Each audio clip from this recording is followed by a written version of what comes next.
All right, so today we're going to look at zeros of polynomials. And what I've written, this is the setup for a polynomial function.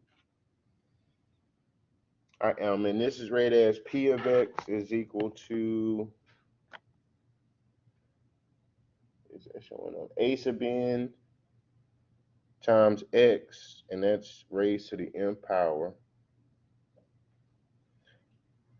And then the terms are in descending order. So then you have a sub n minus 1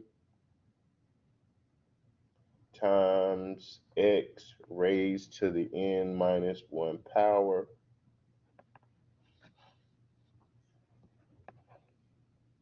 plus dot dot dot plus a sub 1 times x plus a sub 0. Now that's the polynomial function in theoretical terms.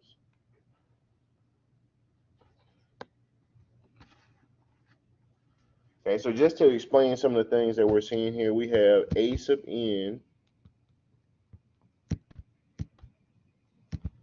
That's called the leading coefficient.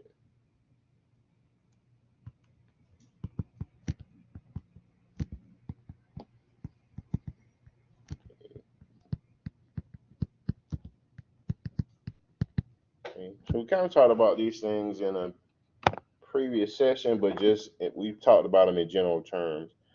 So a sub n would be the coefficient for the variable of the highest degree. Then we have something called the dominating term. A sub n times x to the n power, that is called the dominating term.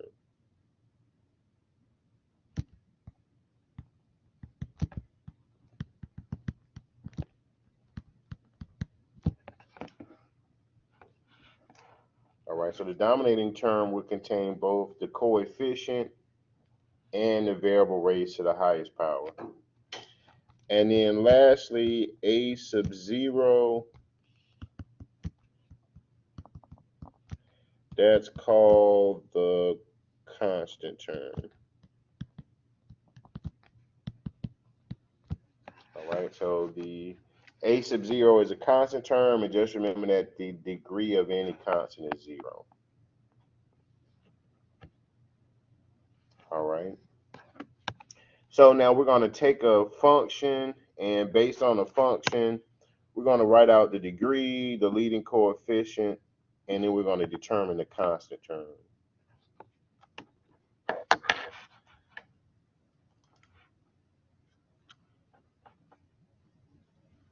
All right, so I'll give you a second to write that down.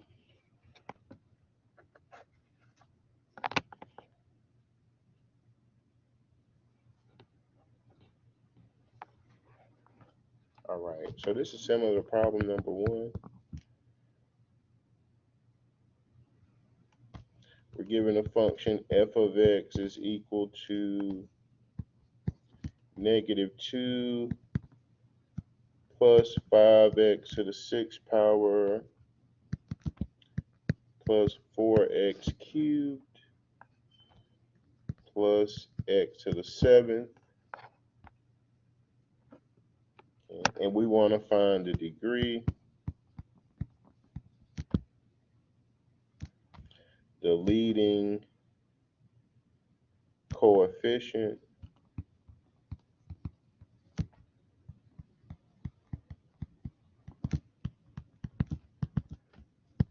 and we also want to find the constant term.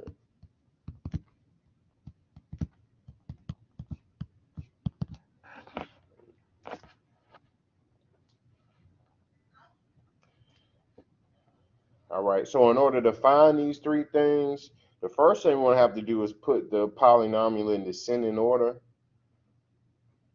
So we're going to start with the largest degree term, and we're going to order the terms in descending order from the largest degree term to the constant.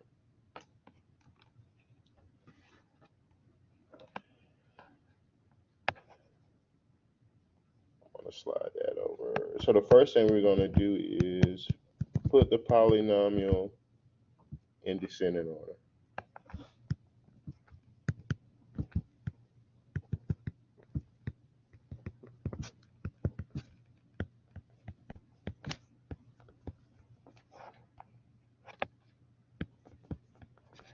All right, so if I'm looking at my degrees, notice that the largest exponent is 7, so that's going to be my first degree term.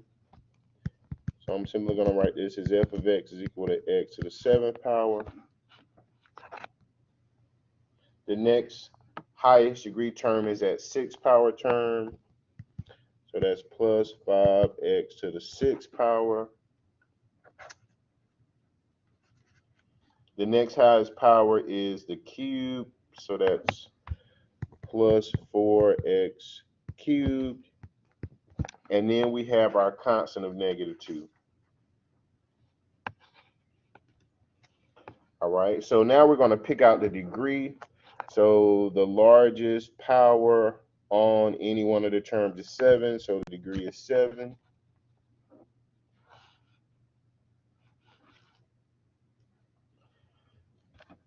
We're asked for the leading coefficient. So based on the polynomial setup, the leading coefficient would simply be the coefficient for the dominating term. So here the first term in this polynomial is the 7-degree term, and it has a coefficient of understood 1. All right, so the leading coefficient is 1, okay, which is understood. So I'm going to erase that. And then the constant term is the term on the end, which is -2.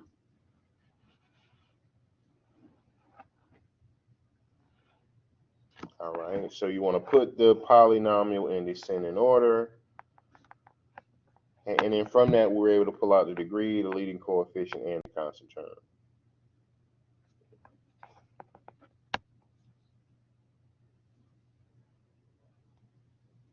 All right, so the next thing we're going to talk about are zeros and linear factors. And now we talked about what a zero is. All right, so some other terminologies for the zero are the x-intercept. The zeros are also the solutions. The zeros are also the roots. Okay, you may see that. And the zeros are also the answers. Okay. And for our purposes, a zero is simply going to be in the form of a constant number.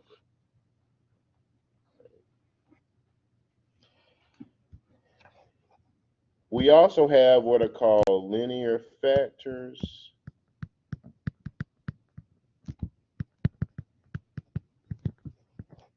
And the linear factors are the building blocks of higher order equations, and linear factors are in simplest form. That means they cannot be factored. So I'm just going to write that down. Building blocks of higher order equations, and they cannot be factored.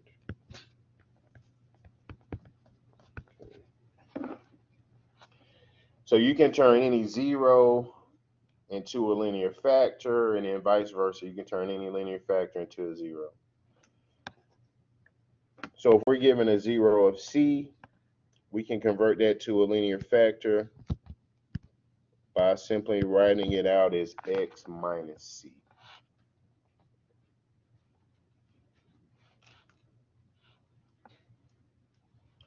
All right, so we're going to take a look at an example. So I believe this is similar to problem number 2.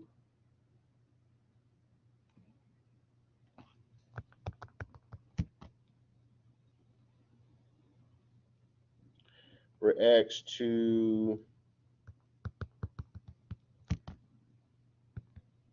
Find the degree 3 polynomial having zeros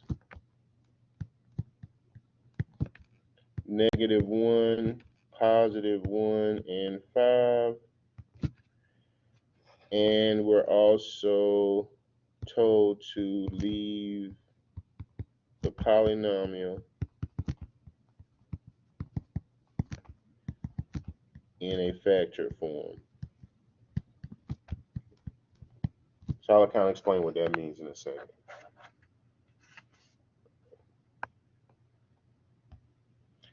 All right, so I'm simply just going to make a chart.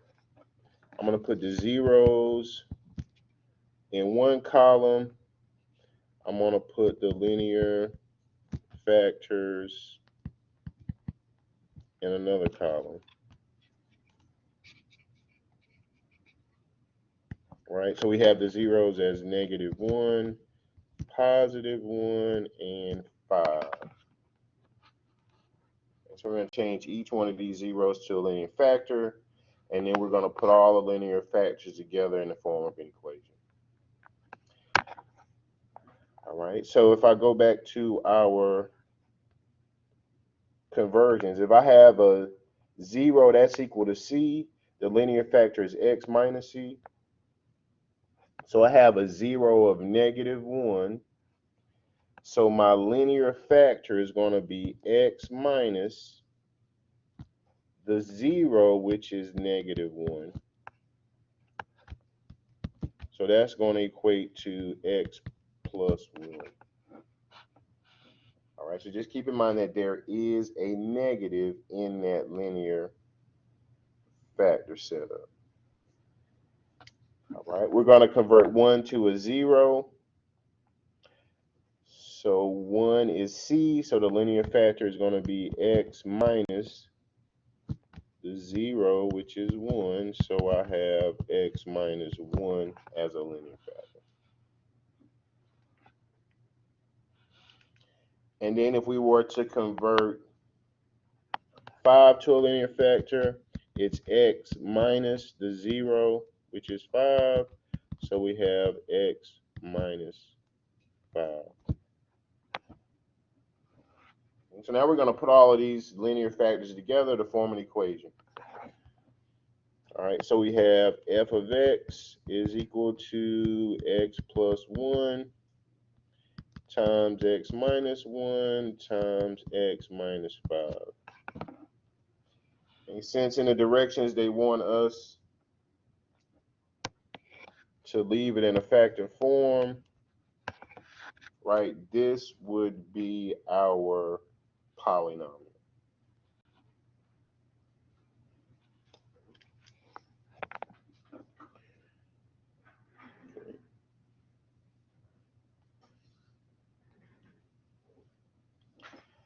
All right, next, and this should be similar to number 4. We're simply asked to list the zeros of y is equal to x times the quantity 7x minus 5.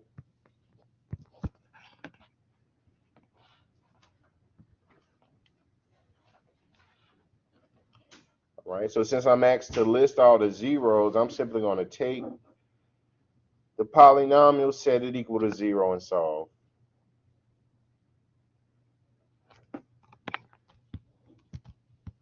So we're going to set equal to 0 and solve.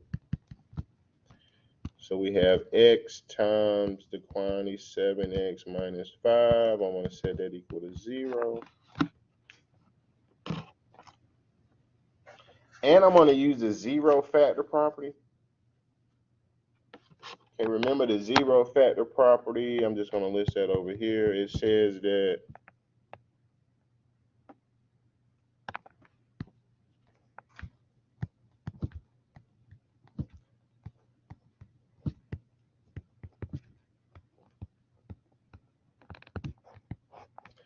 if A times B equals 0, then A equals 0 and B equals 0. Okay, so this is the zero product or zero factor.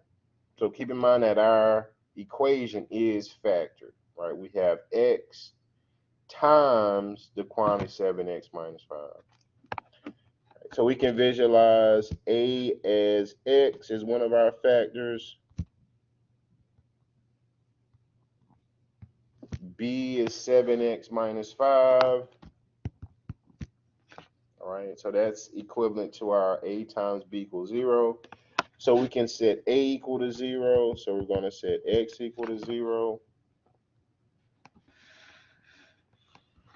We can take our other factor, which is 7x minus 5, set that equal to 0. All right, and we can solve. All right, so our first equation is already solved, so that's one of our solutions, x equal to 0. To solve 7x minus 5 equal to 0, I'm going to add 5 to both sides. I'm going to divide by 7. And we have the other solution is 5 sevenths. Right, so the two solutions here are x is equal to 0 and 5 sevenths.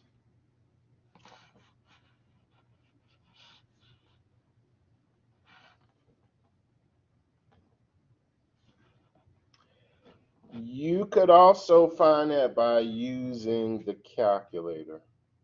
And I believe in the last class, before the last class, we use a calculator to find the zeros, or you can put that in y equals and use that zero property. All right. Okay, so the two solutions are 0 and 5 sevenths. All right, next we're going to talk about something called multiplicity. And I'm going to write out the definition.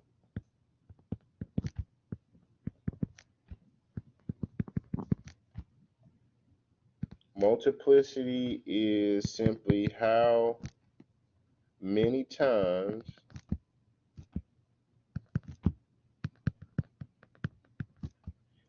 a particular number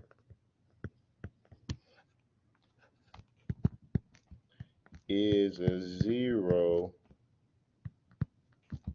for a given polynomial.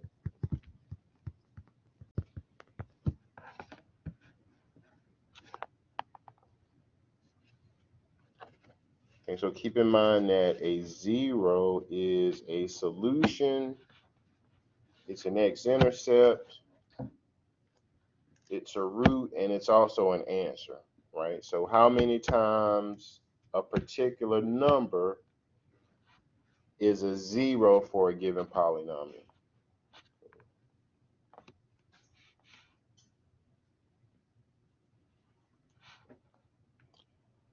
All right, so we're going to take a look at an example. Okay, and I believe this is similar to problem number 5 and 6.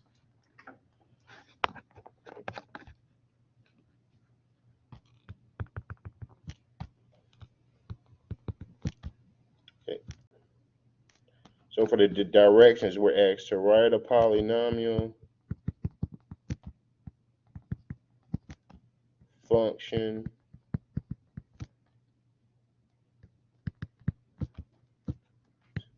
with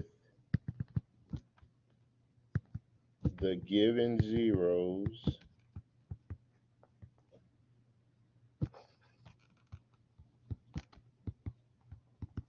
and their corresponding multiplicities.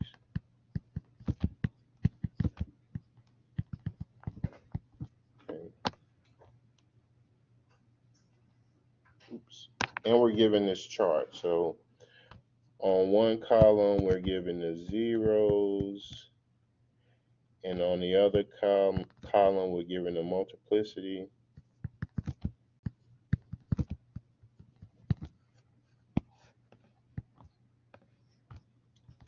So we're given the zeros 1, -5, -7. 1 has a multiplicity of 1. -5 has a multiplicity of 3. And -7 has a multiplicity of 1. And so we're asked to write a polynomial function. Okay.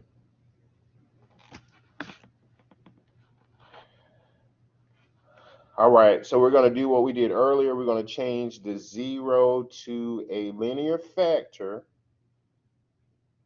And then we're going to add with it its multiplicity, right? The multiplicity is just how many times the function with the given, how many times that 0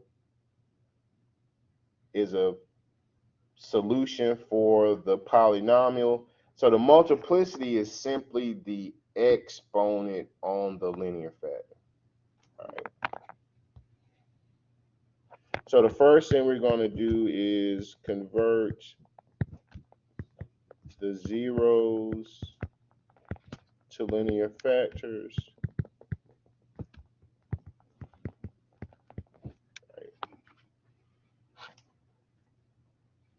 So we're simply just going to take this first column and convert all of the zeros to linear factors. Right.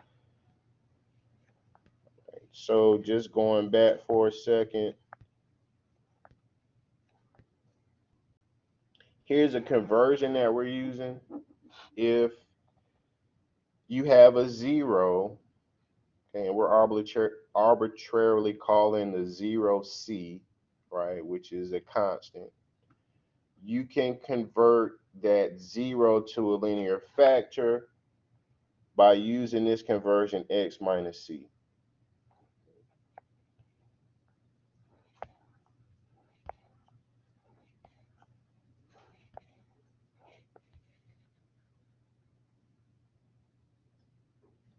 All right, so I'm just going to make another chart here. We're going to put the 0 on one side, and we're going to put the linear factor on the other side. Right, so 1, -5, and -7 are zeros. So in order to convert 1 to a linear factor, remember that that conversion formula says that it's x minus c, and c is the 0, which is 1. So 0 as a linear factor is x minus 1. We're going to convert -5 to a linear factor. So we're going to write that out as x minus c, and c is -5, which gives us a linear factor of x plus 5.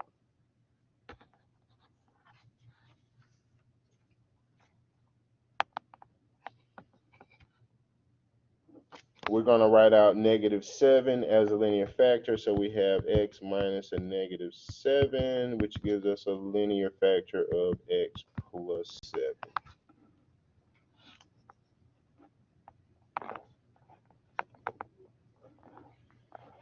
So now we're basically going to put that all together just as before. So I have x minus 1 times x plus 5 times x plus 7. That's the first step, right? Is to convert the zeros to linear factors. The second step is we're going to add the multiplicity. So I'm going to do that here, add multiplicity.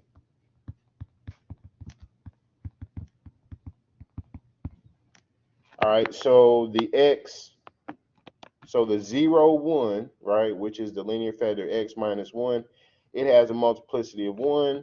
So that just means that that factor is raised to the first power. Now, I'm writing it out here, but 1 is understood, right? So you don't actually have to list that as a 1. For the 0, negative 5, it is a linear factor as x plus 5.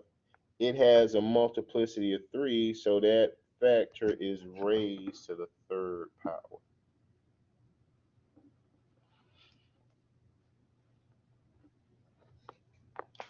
Negative 7 as a 0 is x plus 7 as a linear factor. Its multiplicity is 1, so that factor is raised to the first power.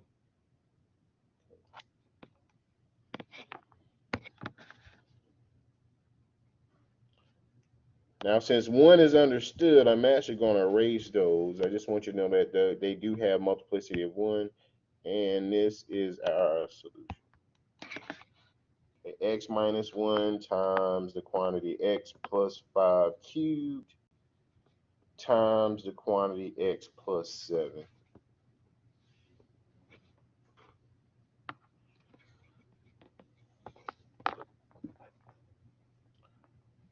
All right, and I believe 5 and 6 were similar to this.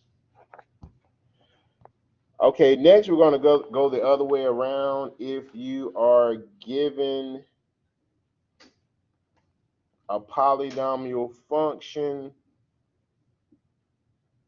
you want to pull out the zeros and the multiplicity.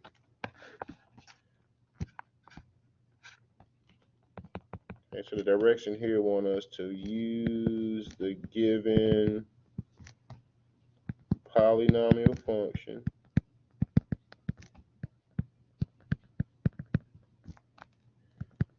to identify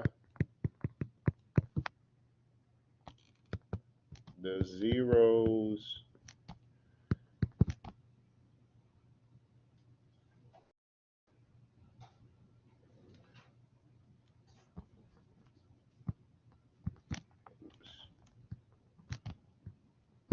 and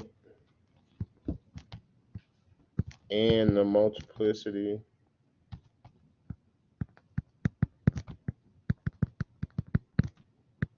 of each zero. So we're given this function h of x is equal to x minus 8 quantity squared times x plus 1 to the third power times x minus 9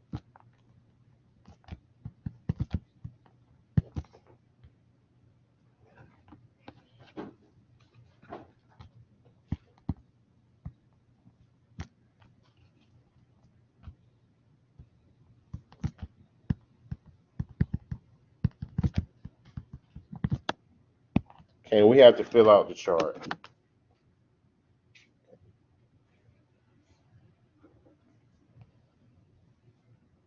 All right, so I'll give you a second to write that down.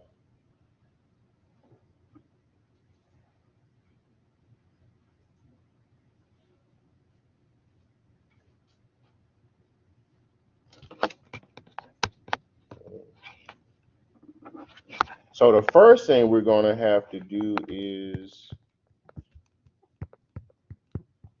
convert each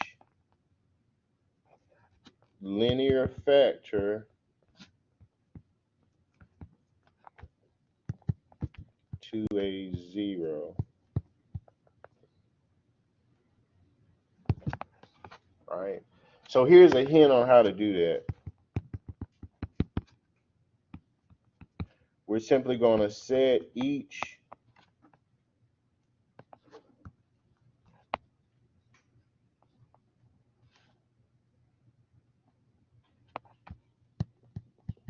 linear factor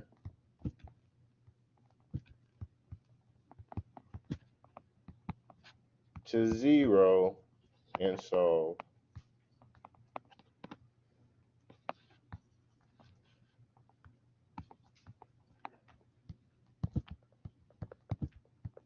Right. So we're going to disregard the multiplicity. We're simply going to take the linear factor, that's what's inside of the parentheses, set that equal to 0 and solve. Right. So we have that first linear factor, which is x minus 8. I'm going to set that equal to 0 and solve it for x. Right, so to solve x minus 0 for 8, we're going to add 8 to both sides. So our first 0 is 8.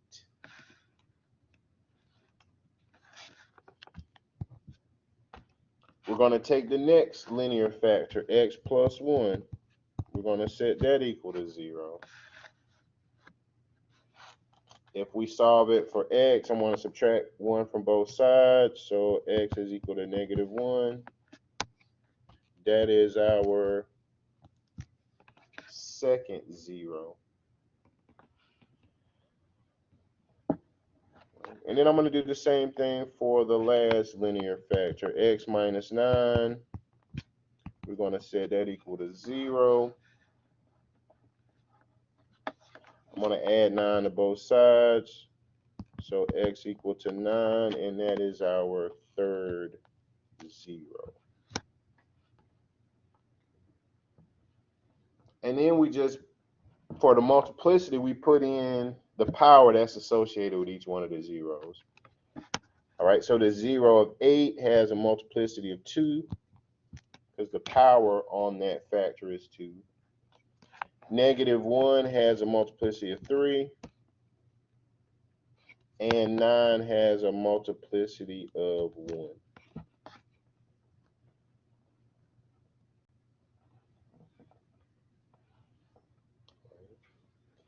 And we're going to do one more.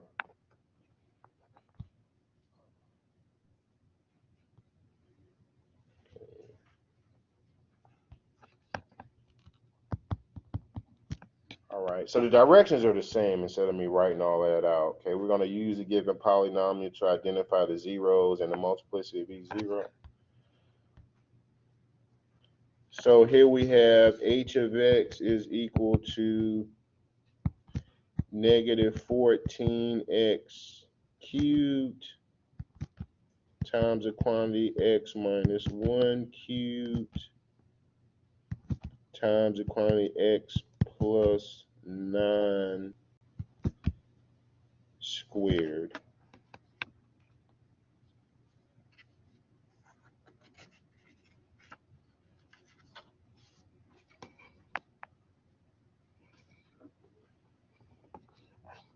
All right, so we're going to do the same thing. We are going to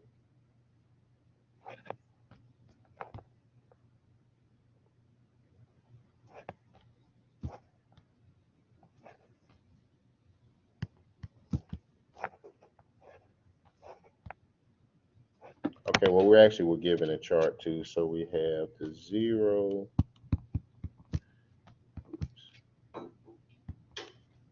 and the multiplicity.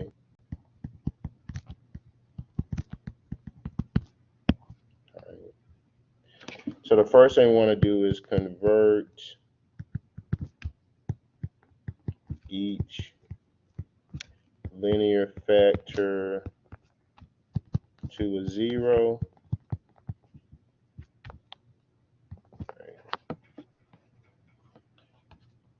All right. So we're going to disregard the exponent. So we're going to take negative 14x, and we're going to set that equal to 0. And I'm going to divide both sides by negative 14, right? So 0 over negative 14, that's equal to 0. So our first 0 is 0. We're going to take the next linear factor, x minus 1. We're going to set that equal to 0. So I'm going to add 1 to both sides. So x equal to 1. So our second 0 is 1. Our third linear factor is x plus 9. We're going to set that equal to 0. We're going to subtract 9 from both sides. So x equal to negative 9. Right, which is our third 0. Okay, and then we're going to attach the multiplicities. So if you look at that first factor, negative 14x, it has an exponent of 3. So 0 has a multiplicity of 3. Our next 0, 1, it has a multiplicity of 3. And our last 0, which is 9, it has a multiplicity of 2.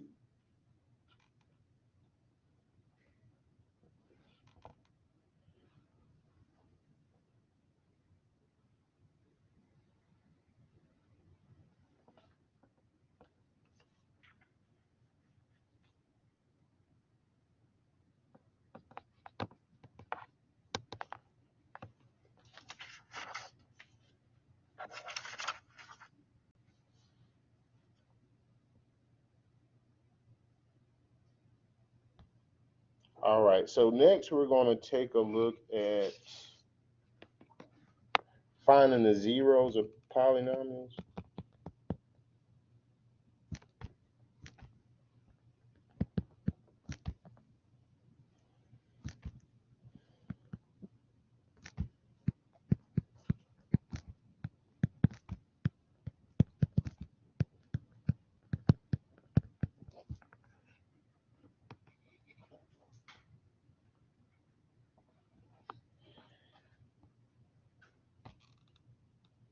Okay, so here we just asked to solve.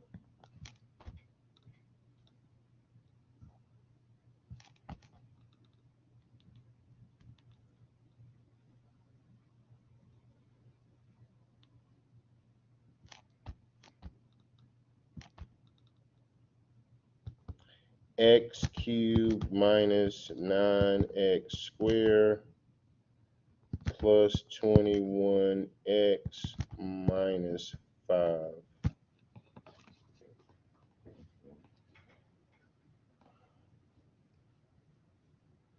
All right, so we're asked to find the zeros,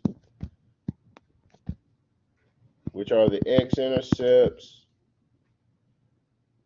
or the solutions, all right, for this cubic equation. All right, now before we begin this, there's something called the nth root theorem. And this is basically what it says instead of writing it out. It says that if you look at the largest degree term, in this case, the largest degree term is 3, you can have up to, but not exceeding that many solutions. Right? So since this is a third degree term, we should have 3 solutions. All right, so that's the first thing. So if you're looking at a fourth, I don't think anything goes past the fourth degree, but let's just say if you had an x to the fourth in your equation, that means you can have up to 4 solutions. Right? Since this is a cubic equation, we're going to have 3 solutions. Okay. So notice that they don't give us anything to divide by, all right, or any starting point. One thing we could do is we could use a zero factor. Well, we can use the zero function in the calculator. Okay, but I would highly discourage that because in the 2 solutions we're going to take a look at, one has square roots in the answer, and the calculator won't give you an exact square root, to give you approximation. And then in the other example, we have an imaginary solution. Okay. All right, so here's a starting point. So the first thing we're going to do is find all possible zeros. And this is going to give us a starting point so that we can use synthetic division. Okay, so in order to use synthetic division, you must have a zero or a divisor. Okay, so this is how this is set up, and this is the method used to find all possible zeros. So we're going to take all factors of the constant term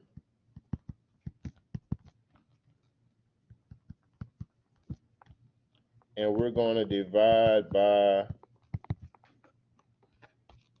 all factors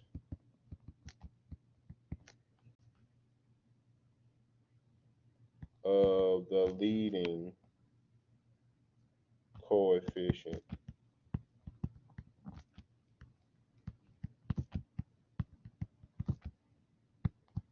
Okay.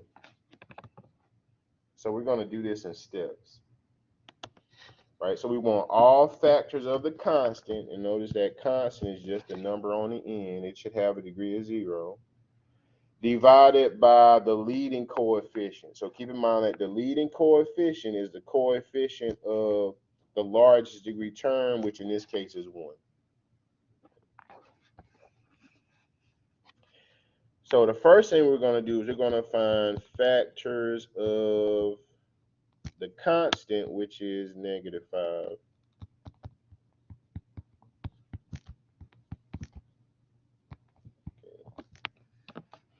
So remember that a factor is simply two numbers you can multiply to get a desired product. So here we want a -5. So the what the factors -5 are plus or minus 1 and plus or minus 5. You must use the plus or minus.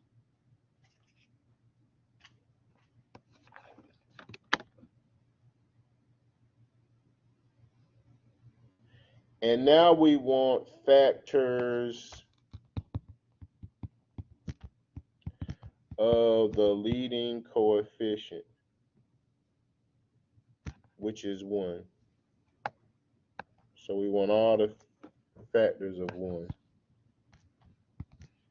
All right, so the only way you can get a 1 is a plus or minus 1.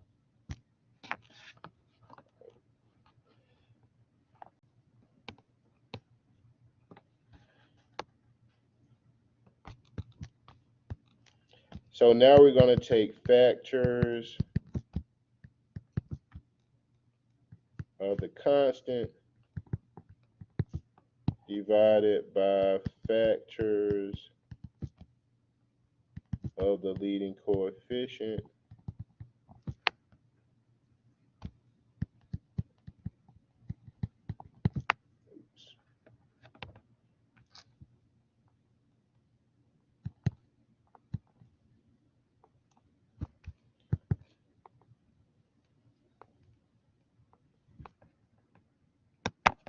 So we get plus or minus 1 over 1. All right, so I'm simply taking the factors of -5, right, so I'm looking at this first factor, plus or minus 1, and I'm putting it over the factors of the leading coefficient. All right. And then we're going to take plus or minus 5 over 1.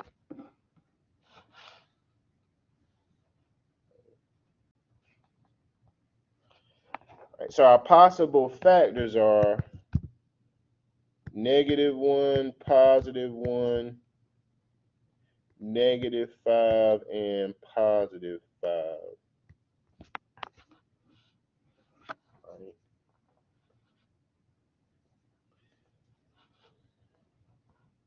So what this gives us is a starting point for synthetic division.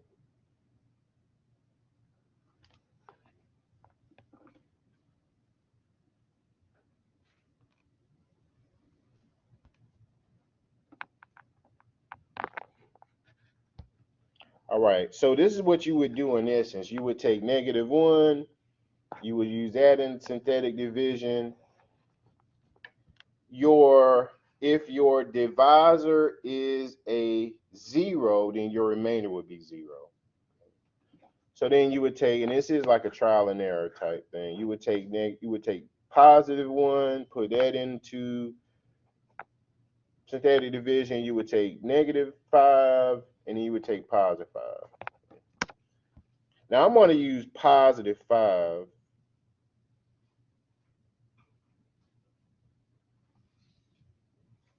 Right. So the second thing we're going to do is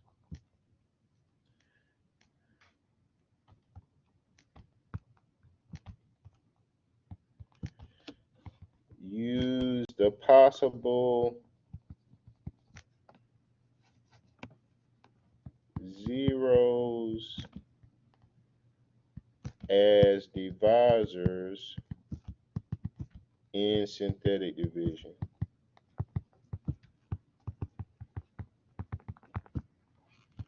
Until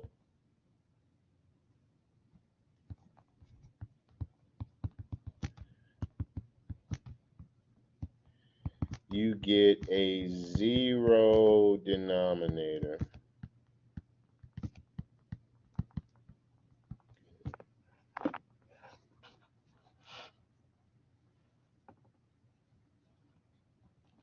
All right, but so just for argument's sake, I'm going to use 1. I'm going to use +1.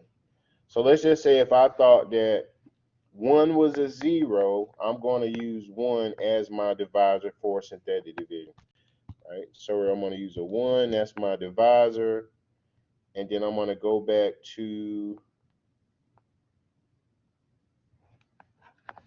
my function. You got to make sure it's in descending order, right? 3, the third degree term, second degree term, first degree term, and the 0 term.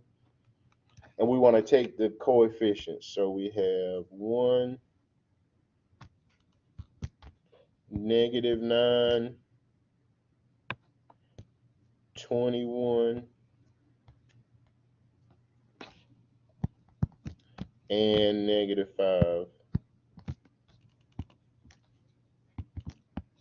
Right, and that first number always comes down. So what we're looking for is a 0 remainder. Right. So now it's a matter of just multiplying and adding. So 1 times 1 is 1. -9 plus 1 is -8. 1 times -8 is -8. 21 minus 8 is 13. 1 times 13 is 13. And -5 plus 13 is 8. Right, so notice that our remainder is 8 and not 0. So that means that 1 is not a 0.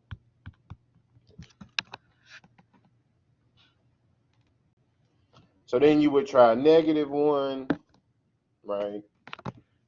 So I'm going to try 5. See what happens. So 5 is my divisor. And we have 1,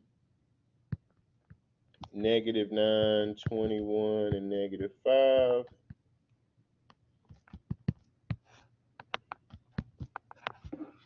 That first number always comes down. And then it's just a matter of multiplying and adding. So 5 times 1 is 5. Negative 9 plus 5 is negative 4.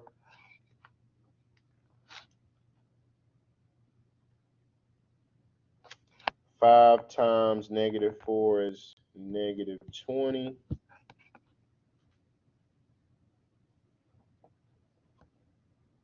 (21) minus 20 is positive 1.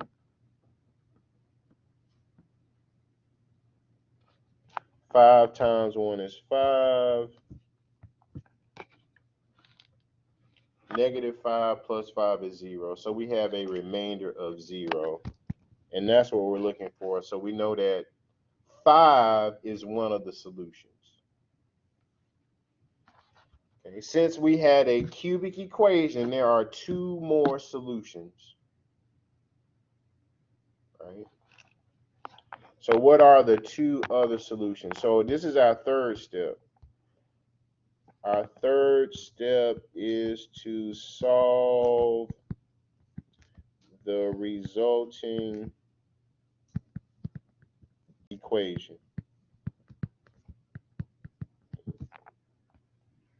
All right, so keep in mind that this is actually an equation, 1, negative 4, and 1. So remember that when you use synthetic division, you lower your degree by 1. We started out with a cubic, right, a third degree term. So this is actually a second degree term. So this first coefficient, that's the coefficient for the x squared term. The next coefficient, negative 4, that's the coefficient for the x term or the first degree term. And then 1 is the constant on the end.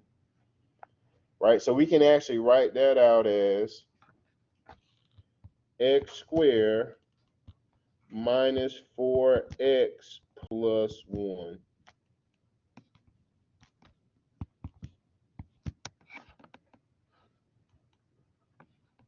All right. So now we need to solve it. We need to solve x squared minus 4x plus 1. And we talked about, I believe it was 4 ways or 5 ways to solve a quadratic equation. You could factor, you could complete the square, you could use a quadratic formula, you could use the square root property, or you could use a calculator. I would strongly disadvise using a calculator on these problems because you may have square roots or imaginary numbers. All right. So I'm going to set this equal to 0, and I'm going to solve it. The two methods I'm going to use are, I'm going to see if I can factor it. If I can't factor it, I'm going to use the quadratic formula. So now x squared minus 4x plus 1. I don't believe that can be factored. Right? So I'm going to use a quadratic formula.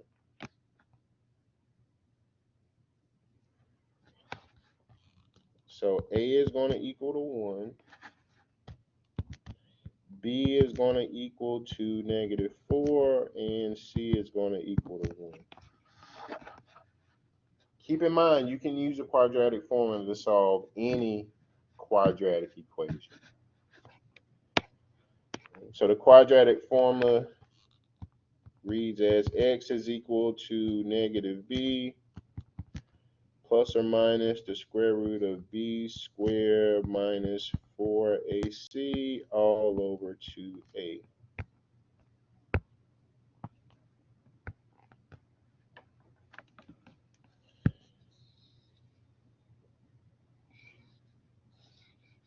And I want to put a box around this.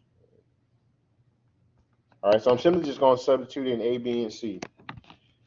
All right, so we have negative, because that's a part of our quadratic formula.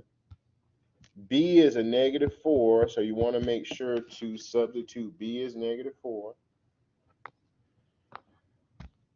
Plus or minus the square root of B squared, so that's negative 4 squared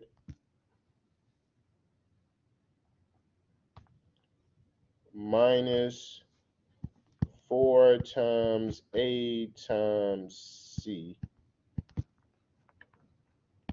all over 2 times A.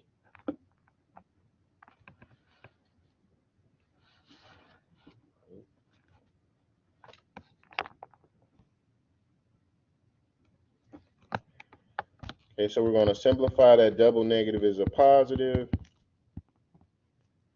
Okay, inside of the square root. Okay, remember to please excuse my dear Aunt Sally. Okay, I don't, inside of the square root, I don't have an innermost parentheses, right? This parenthesis just gives me the base for my exponent, and these parentheses are telling me to multiply. I don't have an innermost parenthesis. Next, I'll evaluate the exponent. So I'm going to evaluate negative 4 squared, which is 16. Next, I'm going to multiply whatever comes first from left to right. So negative 4 times 1 is negative 4. Negative 4 times 1 again is negative 4.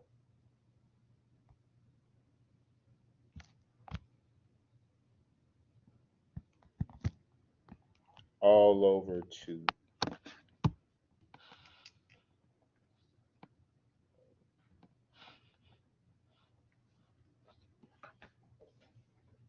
All right, so we're going to simplify the square root. So x is equal to 4 plus or minus the square root of 12 over 2.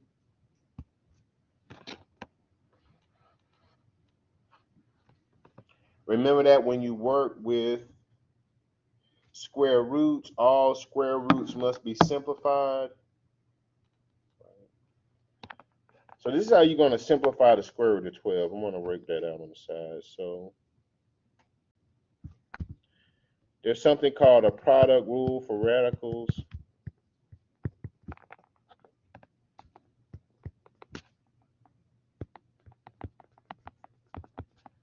And it says that the square root of A times B is equal to the square root of A times the square root of B. Bless you. So what that means is if we want to simplify the square root of 12, if we can find two numbers that multiply to give us 12, we can actually separate it out. So 12 is like 1 times 12, 2 times 6, 4 times 3.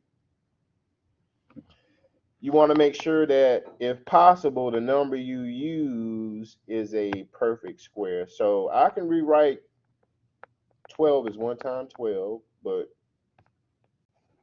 12 is not a perfect square. I can write 12 is 2 times 6, but 2 is not a perfect square, and 6 is not a perfect square.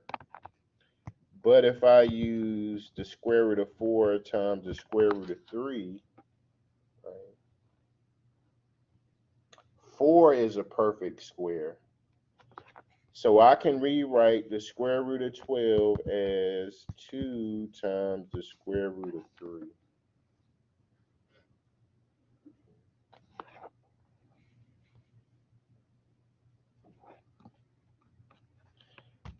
So this is equal to 4 plus or minus 2 times the square root of 3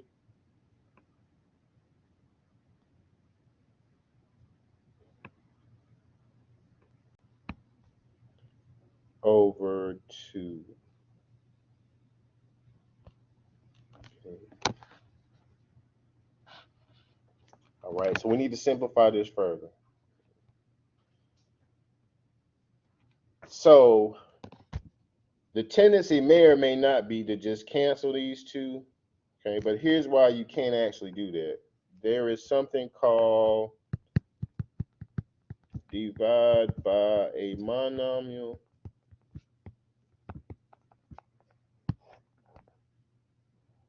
And it says that A plus B over C is equal to A over C plus B over C. So since we have one term in the denominator, right, before I cancel anything, I want to rewrite the term in the denominator as a term for every number in the numerator. So x is going to equal to 4 over 2 plus or minus 2 square root of 3 over 2. Okay. So notice how I'm treating the denominator as a denominator for every term in the numerator. Now I'm going to simplify. So 4 divided by 2 is 2. The 2's are going to cancel, and I have the square root of 3. So my two solutions here are x is equal to plus the square root of 3 and 2 minus the square root of 3. All right, so my three solutions are 5, right, because we found the solution 5 earlier from the synthetic division, 2 plus square root of 3 and 2 minus square root of 3.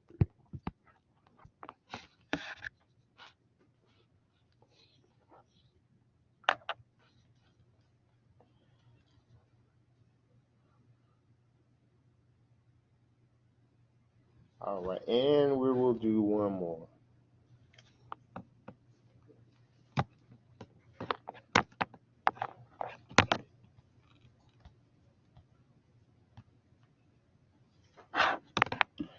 All right, so here again, we're asked to solve x cubed plus 2x squared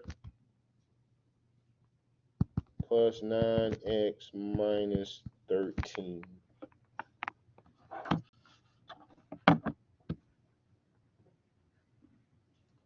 All right, so we're given that this is a cubic equation, so we should have three solutions.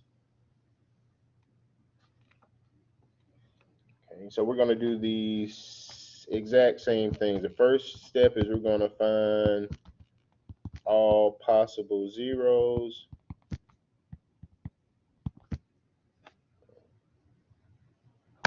Okay, so instead of writing all of that stuff out like I did before, I'm just going to take factors of the constant term, which is plus or minus 13,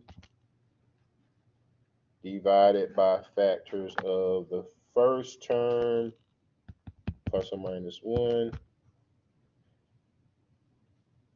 So we have plus or minus 1, plus or minus, write it equal, plus or minus 1, plus or minus 13 over plus or minus 1.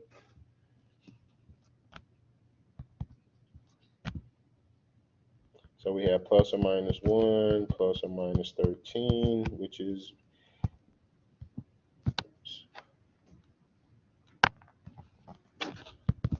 -1, +1, -13, and +13.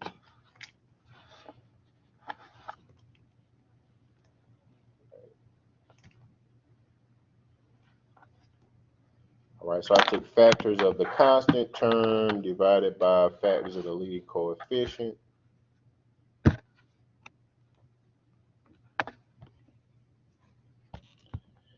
Okay, second thing we're going to do is use synthetic division until we find a 0.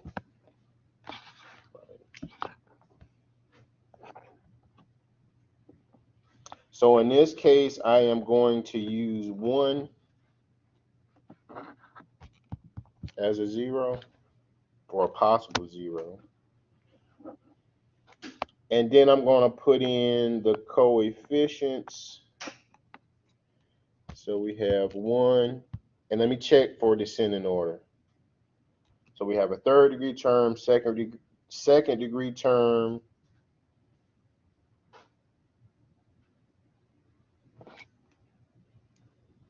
And as I look at this, this is supposed to be 3x squared. I'm sorry. X cubed plus 3x squared plus 9x minus 13. So we do have descending order. So we have 1, 3, 9, and negative 13.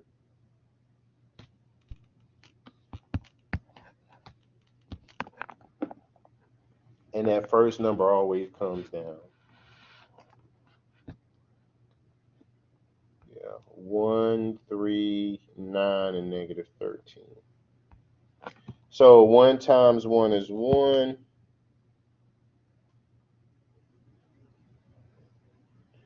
3 plus 1 is 4.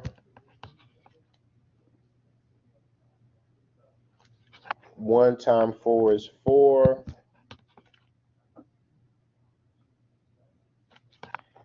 9 plus 4 is 13. 1 times 13 is 13. Negative 13 plus 13 is 0. All right, so we do have a 0. All right, so the third step is to solve the resulting equation.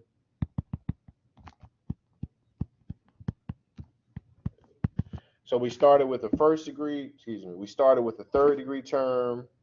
We use synthetic division, so this resulting equation is a second degree term.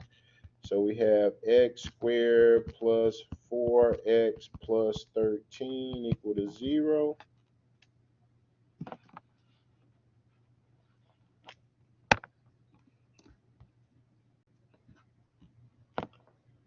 All right, we can't factor it,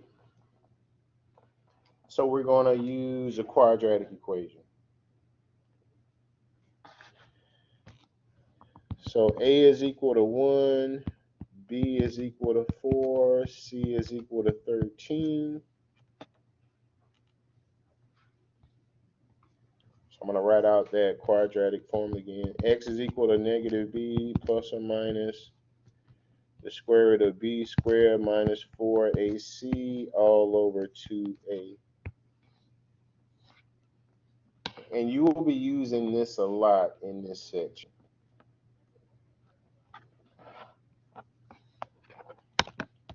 All right, so we have x is equal to negative 4 plus or minus the square root of 4 squared minus 4 times a, which is 1, times c, which is 13, over 2 times a, which is 1.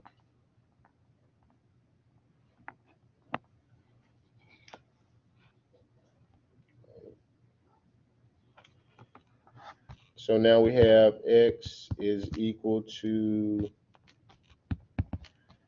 negative 4 plus or minus the square root of 16. Okay, minus 52, because 4 times 1 times 13 is 52.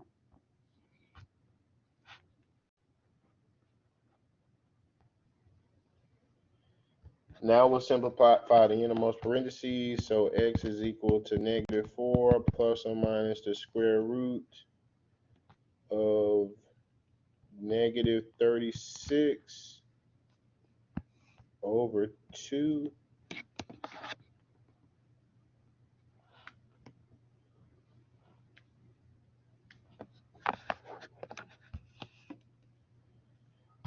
So we have x is equal to negative 4 plus or minus. So remember, for the square root of negative 36, the square root of negative 1 is I, and the square root of 36 is 6. So we have 6I divided by 2.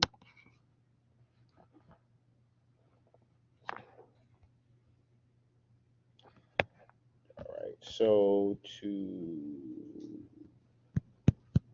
So just to show what I'm doing here, for the product rule,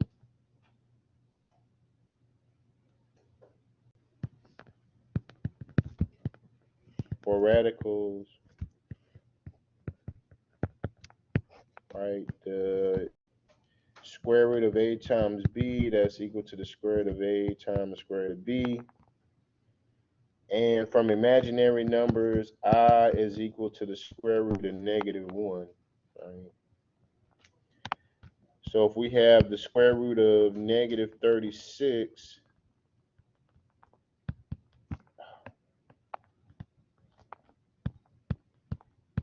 I can rewrite the square root of -36 as the square root of 36 times the square root of -1.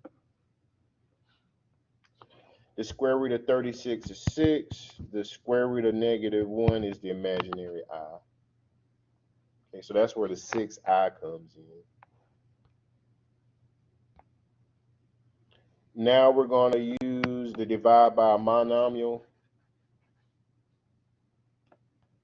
formula. So x is equal to -4/2 plus or minus 6i/2. So if we reduce, -4 divided by 2 is -2 plus or minus 3i. And that gives us two solutions as -2 plus 3i and -2 minus 3i. All right, so if we put all three solutions together, we have x is equal to 1, -2 plus 3i, and -2 minus 3i.